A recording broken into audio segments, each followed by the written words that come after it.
Good evening, listeners. It's time to settle in for another chilling story of suburban suspense. From the slumbering heads of Mount Rushmore to the twin and windy cities. From the unseen depths of the Great Lakes to the rustling husks of cornfields across the heartland. Who knows what ghouls and crawling creatures lurk among us under the Midwest moon?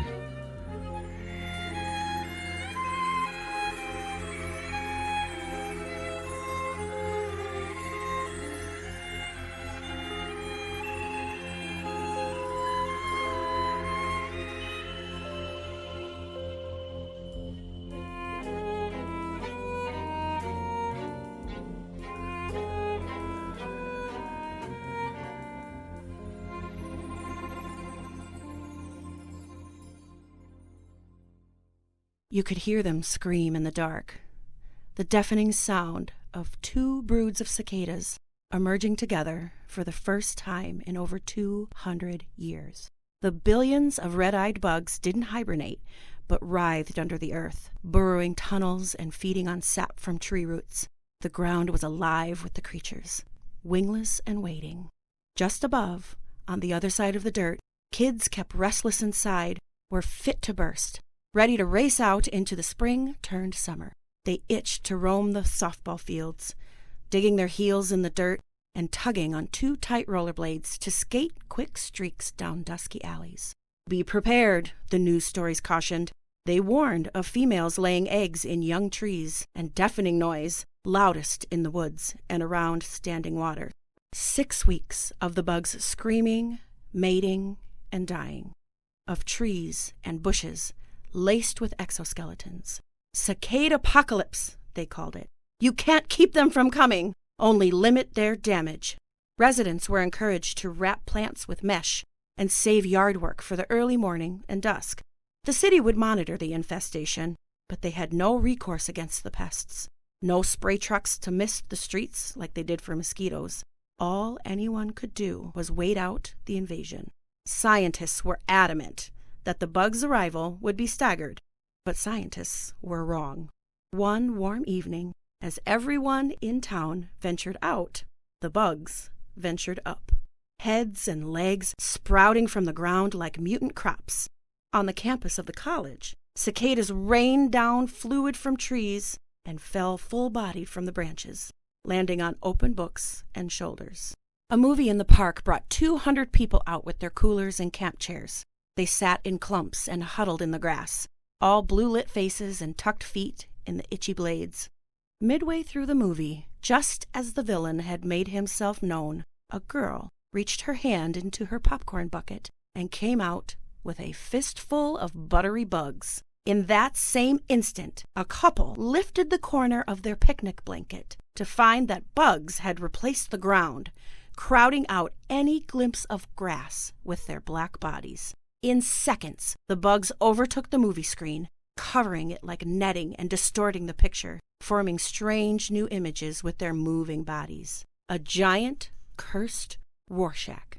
At the airport, bugs covered the runway and obscured cockpit windshields. Workers on the tarmac waved their glow sticks frantically to shake off the bugs as ramp staff abandoned their task, leaving luggage unloaded. Inside, bug-infested baggage carousels turned like merry-go-rounds of terror, and cicadas covered the screens announcing all the canceled flights. In a matter of hours, cicadas overtook the town, swallowing gardens and covering walls like thick, writhing ivy. Some people tried in vain to get rid of the bugs, stomping or swatting them away, but the cicadas seemed to spawn with every attempt to destroy them. They fed on fear, their red eyes glowing brighter the more people panicked. Across town, Teddy sprawled out on his trampoline, belly down and eyes closed, listening to his dad's records play through the screened-in porch. Under the music, the cicadas droned. Teddy didn't mind their screams, which seemed almost rhythmic. He found it comforting, so much so that their singing nearly lulled him to sleep. The trampoline seemed to inhale and exhale beneath Teddy's stomach, stretching and contracting with his breathing. He thought absently of last summer, when he pretended the trampoline was the roof of a cave and a pack of nightmare monsters lurked just below the stretched canvas, waiting for him to bounce low or swing his legs off so they could grab hold and snatch him into the shadows. Teddy's chest tightened at the frightening thought when, half dreaming, half awake, he felt the trampoline move out of sync with his breathing. He felt it again, a ripple of light taps, like rain or dripping water from the sprinkler. He opened his eyes as the trampoline started to heave. He was surrounded by masses of cicadas, piled like dark snowdrifts around the trampoline. He scrambled to his feet on the tramp, which did not give with his weight but resisted, as though held up by tiny hands pressing into it from below. Teddy ran unsteadily across the tramp and leapt as far over the piled bugs as he could, landing in cicadas up to his shins. He bolted to the house. The bugs crawled up and around his legs and pulled at him, straining against his movement like a finger trap that resisted each step. He stumbled to the ground, and the cicadas began to swallow him into their dark, screaming mass. They climbed above his waist and chest and shoulders, inching above his mouth and nose. Their clicking and chirping rose in volume, nearly drowning out his calls for help. Just as panic burrowed a more frantic path into his chest and squirming darkness closed in, Teddy struggled back to his knees and then to his feet, wrenching himself free of the bugs that clung like magnetic sand in clumps all over his body. When he finally made it to the sliding back door, Teddy opened it just wide enough to squeeze through and slammed it closed again. He smashed the dozens of cicadas that slipped in with him and backed slowly into the house. Teddy called for his dad, screaming above the cicadas. No response. He was alone. 5 blocks away, Teddy's dad faced a different dread. His head tilted back at the dentist's office as an assistant prodded his gums with a steel pick. "A little wider if you can," she said, nudging his clenched jaw. His hands were folded in an anxious knot, fingers strangling each other in his lap. The man braced against the seat as the assistant scraped along his gum line, when suddenly the man felt a tap on his chest, like something had fallen from the assistant's hand. He lifted his head to see the assistant brush a bug from his shirt.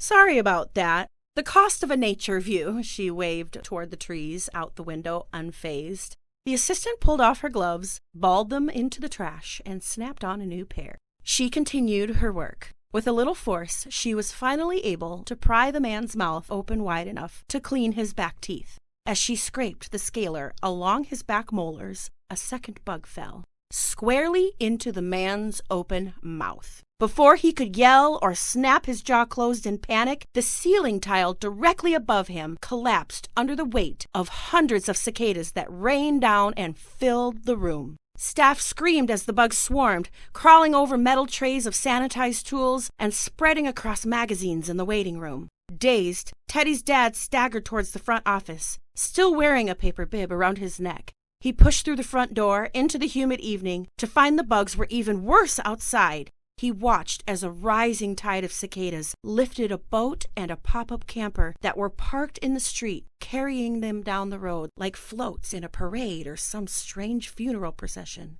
Just then, Teddy's dad saw a handlebar sticking up from the mound of bugs, and he grabbed hold, lifting the abandoned bike out of the screaming heap and shaking cicadas from the frame. He threw his leg over the bike and pushed through the swarms, bugs skittering between the spokes as he rode through their drifts. When he neared the house, he prayed Teddy had made it inside, because he couldn't see him on the trampoline. He couldn't even see the trampoline. He dumped the bike several yards from the front door and made his way through the final piles of screaming bugs on adrenaline alone. Teddy met him on the stoop, pushing aside a waist-high pile of bugs with the door to clear the way. The two barricaded themselves inside and held each other in silent terror. Through a bug-spattered window, they watched the creepy crawling in the front yard. The piercing screams served as a soundtrack to Teddy's fear. He thought suddenly of his science teacher, Mr. Lukens, who'd compared cicadas to tiny violins, their bodies like empty instruments amplifying their sound. If that was the case, Teddy thought, the swarms of them on the lawn made a most terrifying orchestra.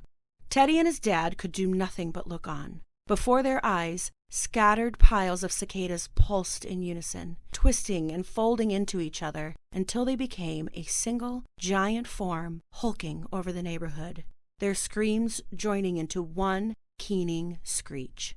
The sight was too much for Teddy's dad, who fell to his knees. "What do we do?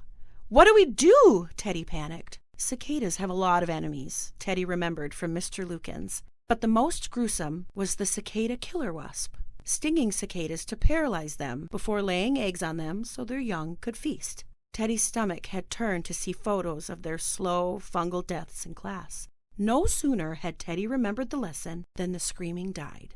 A total, sobering silence. The quiet brought sense back to Teddy. Menacing as they may be, wasps would be powerless against a cicada this enormous.